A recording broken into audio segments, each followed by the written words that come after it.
미 공군의 전력 구성 재편 과정에 상당한 변화의 조짐이 보이고 있습니다. 기존의 F-22나 F-35를 중심으로 항공 전력을 개편하려던 시도는 사실상 폐기 수순으로 접어든 모양새입니다.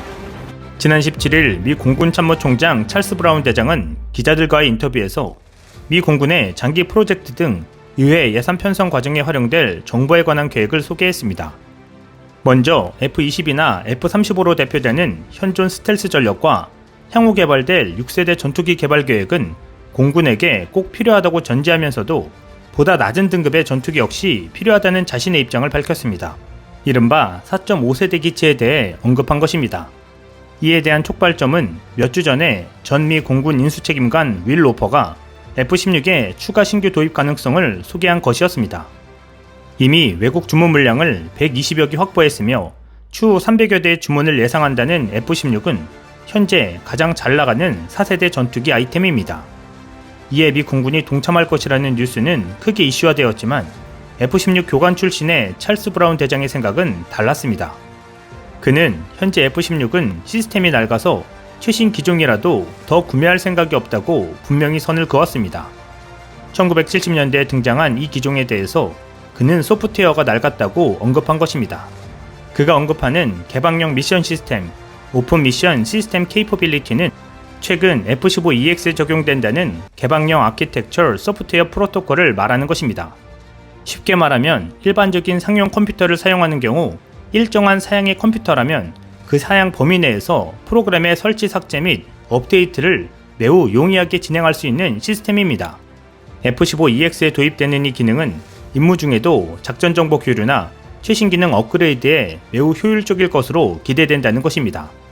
찰스 브라운 대장은 구식 소프트웨어 체계가 유지되는 F-16의 최신 버전을 구매하느니 이 신기술이 적용된 완전한 새로운 기체를 개발해 획득하기를 원하는 것입니다. 이러한 디지털 접근은 공군을 위한 새로운 전술 전투기의 전체 아이디어의 기본이 될 수 있으며 공군 차관인 윌 로퍼의 또 다른 아이디어인 디지털 세기 시리즈를 반영하는 것입니다. 디지털 세기 시리즈 개념을 가능하게 할 세 가지 주요 기본 원칙이 있는데 이것이 민첩한 소프트웨어 개발, 개방형 아키텍처 시스템 및 디지털 엔지니어링이라는 것입니다. 이 개념에서는 동쪽으로 진화하는 위협에 대응하기 위해 더 적은 수의 항공기가 빠르게 생산되어 중국 및 러시아와 같은 동료 위협에 보조를 맞출 것으로 기대하는 것입니다. 이와 관련해 미 공군은 최근 고무적인 성과를 목격한 바 있습니다.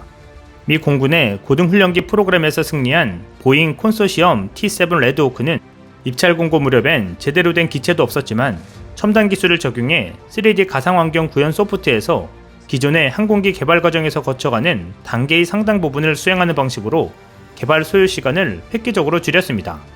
미 공군은 이러한 최신 설계 방식이 적용된 기체에 대해서 앞으로 E라는 기호를 부여하고자 한다는 발표를 한 바도 있습니다. T-7 레드호크가 아니라 ET-7 레드호크라고 언급하겠다는 것입니다. 작년에 차세대 6세대 전투기 개발 과정에 기술 시연 기체가 빠르게 완성되어 초도 비행까지 실시했다는 공군 관계자의 발언도 레드호크와 맥락이 닿아 있습니다. 미국은 5세대 항공기를 이미 개발 배치 중이고 지금은 NGAD, Next Generation Air Dominance의 측면에서 6세대가 아닌 4.5세대급의 적당한 수준과 역량을 가진 로우급 전투기를 제작해 배치하는 디지털 전투기로 방향을 설정한 것입니다. 이는 KF-X가 추구하는 방향이기도 합니다. 새로운 전투기를 개발하는 과정에 대한 기존의 인식을 생각하면 예산을 배정하는 의회 입장에서는 경악할 일일 수도 있겠지만 6세대 전투기 기술 실증기의 빠른 개발 속도, 레드테일의 신속한 개발 과정을 목도한 입장에서 너무 욕심만 내지 않는다면 적당한 수준의 4.5세대 기종을 단시간에 개발 제작해 배치하는 것은 불가능해 보이지 않습니다. 기존 기술을 대폭 사용하고 형상 등 디자인만 적절히 가다듬어서 현존 기술로 빠르게 제작하면 되는 일일 테니 말입니다. 실제로 현재 B-21 레이더스 폭격기의 제작이 그렇게 진행 중에 있습니다. 형상부터 B-2를 닮은 이 폭격기는 새로운 최첨단 기술을 마구 적용해서 리스크를 키우는 것이 아니고 기존 기술을 활용해 제작하고 있고 속도도 바이러스 사태로 다소 지연된 것을 제외하면 상당히 신속한 편입니다. 비행 소프트만 해도 보잉사 민항기 소프트를 기반으로 폭격기용으로 수정이 진행 중인데 이걸 그대로 쓸 것이라고 합니다. 현재 미국은 양적 완화로 인해 부채로 신음하고 있습니다. 지난해 예산 집행이 정지되는 셧다운이 발발하기도 했습니다. 방위산업 역시 이 영향에서 자유로울 수 없는 상황입니다. 때문에 코로나로 인한 재정 지출이 무한대로 늘어난 상황에서 F-22나 F-35의 유지 비용을 감당하기 어려워 로우급 전투기의 디지털화로 변화를 꾀하고 있는 것입니다. 이는 미국이 예산을 절약하는 차원에서라도 록히드 마틴을 통해 KF-X 사업에 참여할 가능성이 높아지는 부분입니다.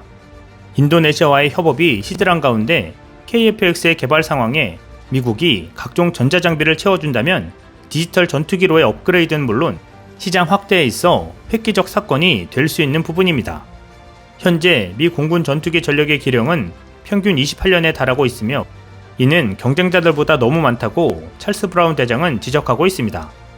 당장 전투 능력이 아직은 부족한 F-35나 그 이전에 만들어졌지만 작전 능력이 부족해 대규모 개량을 앞둔 F-22 이외에도 기존의 낡은 F-15와 F-16은 한번 물갈이가 필요한 상황이라는 의미입니다. F-15들은 F-15EX로 재편될 가능성이 매우 높아졌고 브라운 대장의 언급으로 볼 때 F-16은 현재 상태로는 최신 사양 블록 70 개량으로 미군 전력으로의 포함 가능성은 낮아 보입니다. 아울러 트럼프 행정부 시절에 전투비행대 전력 대폭 증강에 대해서도 그는 회의적이었습니다. 그만한 항공기를 더 구매하는 것도 쉽지 않고 실제 그만한 항공기를 더 구매하지 않고도 그에 버금가는 전투력을 늘리는 방법이 있다고 확신한다는 이야기입니다. 아마도 첨단 전장 네트워크를 통한 상황 인식력 증가와 전쟁에 필요한 시점에 상대보다 우월한 전력을 투입한다는 기동성 전략을 염두에 둔 발언일 것입니다. 수적으로 대폭 늘지 않더라도 전쟁에서 적에게 확실한 우위에 설 만한 전력을 집결시킬 수 있는 기동성과 전쟁을 지배할 상황 인식 능력이 있다면 개별 수치로서의 전력지수 그 이상을 기대할 수 있는 것은 분명해 보입니다. 당장 공중급유기가 등장한 이후 공군의 항공작전 능력이 대폭 증가한 것도 같은 맥락에서 이해할 수 있습니다. 전폭기가 그만큼 는 것이 아님에도 말입니다. F-35의 엔진 이슈에 대해서는 특정 지역에서 사용률이 과도함으로 인해 엔진 소모가 다소 빠르게 진행되고 있는 것이 맞다라고 인정했습니다. 이에 덧붙인 그의 발언은 그가 왜 4.5세대 전투기를 언급했는지를 이해할 수 있습니다. 나는 우리가 가진 항공기들을 어떻게 사용할지에 대해서 적절한 용도에 적절한 활용이 필요하다고 본다. 당신이 페라리가 있다고 해도 매일 타고 다니지는 않을 것이다. 페라리는 주말에 타고 다니는 게 적절한 용도다.